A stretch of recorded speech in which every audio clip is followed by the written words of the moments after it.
JDT akhirnya menerima kekalahan pertama dalam siri jelajah pramusim di Sepanyol. Selepas mempamerkan semangat juang ketika mengikat rangas, Harimau Selatan kini diuji pula oleh wakil Arab Saudi, Al-Ettifaq.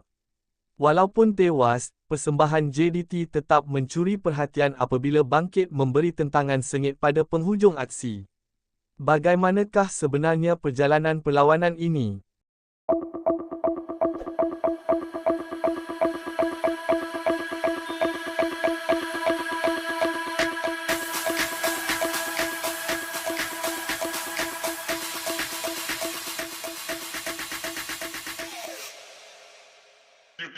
Johor Darul Ta'zim (JDT-FC) mencatatkan kekalahan pertama dalam siri jelajah pramusim 2026 di Sepanyol selepas tewas tipis 2-3 kepada kelab Arab Saudi, Al-Ettifaq.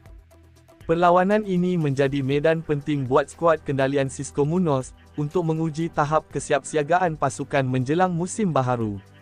Berdepan lawan yang beraksi dalam Saudi Pro League, JDT memperoleh cabaran yang jauh lebih sengit berbanding aksi pertama mereka menentang rangas.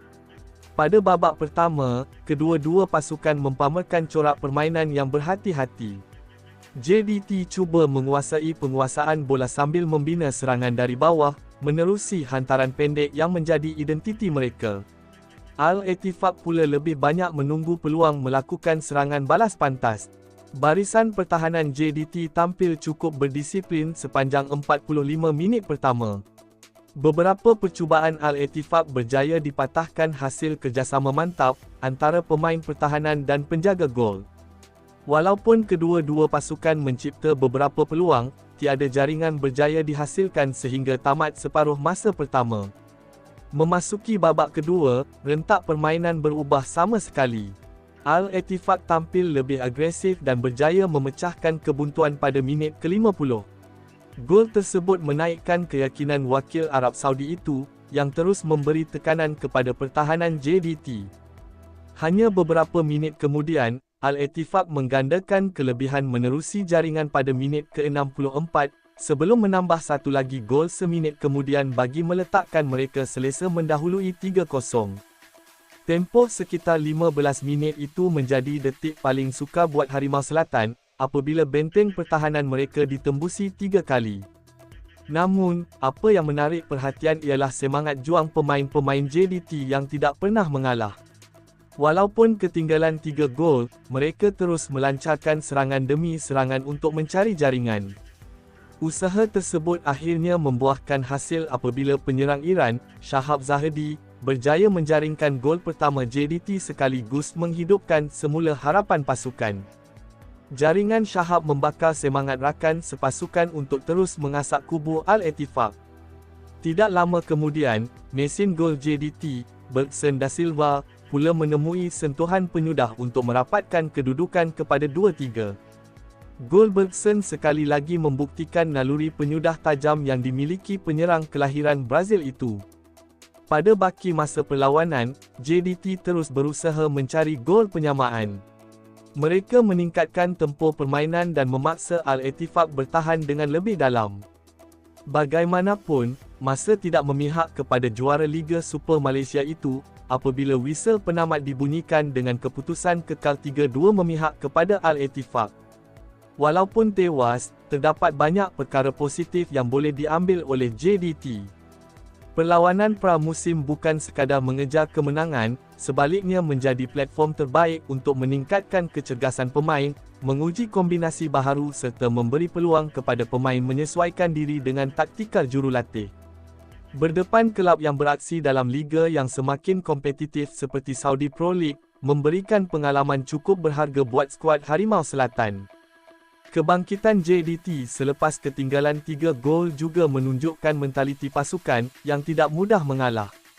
Ini merupakan petanda positif menjelang musim baharu yang dijangka lebih mencabar dengan saingan Liga Super Malaysia, Piala FA, Piala Malaysia serta Liga Juara-Juara AFC Elite (ACLE). Persembahan Bergson da Silva sekali lagi menjadi perhatian penyokong. Walaupun hanya aksi pramusim, beliau tetap membuktikan ketajamannya di hadapan gol. Shahab Zahedi juga semakin menunjukkan keserasian bersama rakan sepasukan dan dijangka menjadi antara tonggak utama JDT musim ini. Jurulatih Xisco Munoz pastinya akan menggunakan keputusan ini sebagai bahan penilaian untuk memperbaiki beberapa kelemahan, khususnya dari aspek organisasi pertahanan ketika berdepan tekanan tinggi. Dalam aksi pertama pramusim, JDT berjaya mengikat kelab Scotland, Rangers, dengan keputusan 2-2. Keputusan itu memberikan keyakinan bahawa Harimau Selatan mampu bersaing dengan pasukan dari Eropah. Walaupun tewas kepada Al-Ettifaq, prestasi keseluruhan pasukan masih berada di landasan yang baik memandangkan objektif utama jelajah di Sepanyol adalah meningkatkan tahap permainan sebelum musim bermula. Selepas ini, JDT akan meneruskan jadual pramusim dengan menentang kelab Sepanyol, CD Contestano. Perlawanan tersebut dijangka menjadi peluang terbaik buat barisan kejurulatihan menguji lebih ramai pemain serta memperkemaskan taktikal pasukan. Penyokong JDT pastinya berharap Harimau Selatan mampu kembali mencatat kemenangan dan meneruskan persiapan terbaik sebelum menghadapi aksi kompetitif musim 2026-2027. Meskipun keputusan kali ini tidak memihak kepada JDT, semangat juang yang dipamerkan selepas ketinggalan 3 gol membuktikan bahawa pasukan ini masih memiliki karakter sebagai juara. Kekalahan dalam pramusim bukanlah penentu kejayaan sebenar, sebaliknya menjadi pengajaran berguna untuk memperbaiki kelemahan sebelum cabaran sebenar bermula. Dengan baki beberapa aksi persahabatan lagi, Harimau Selatan masih mempunyai masa untuk memperkemaskan setiap aspek permainan dan tampil lebih mantap apabila tirai musim baharu dibuka.